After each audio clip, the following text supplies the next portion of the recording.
If you don't fall under the exceptions of either English exception or the medical exemption so that you don't have to take the citizenship test, what kinds of things do you need to prepare for?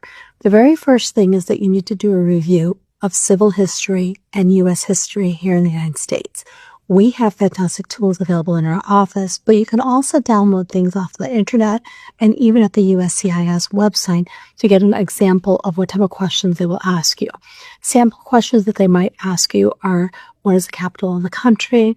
What parties do we have in the government? What does the Supreme Court do? What is a senator? How many representatives do we have? What was, the Civil War? Why do we have a Revolutionary War?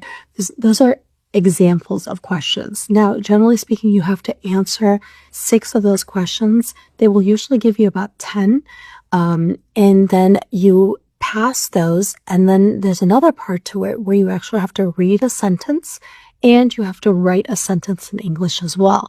For somebody who's not familiar with reading and writing quite as much, this is something that you can actually practice before the exam.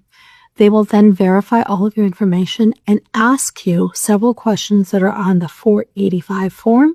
Things like, have you ever participated in a genocide? Have you ever been part of a terrorist organization? Have you ever been convicted of a crime? Have you ever committed any act of violence? And if you can answer no to those questions, they will then proceed on to the next qualifying step, which is just making sure that all of your applications and your identifications are correct and updating your address and your phone number and your contact information as well. And then you will get the fantastic news that you've been approved, and you will have to wait for your oath ceremony that usually comes within about a month or 2 afterwards. So go to that oath ceremony, swear in front of a judge, and become a citizen.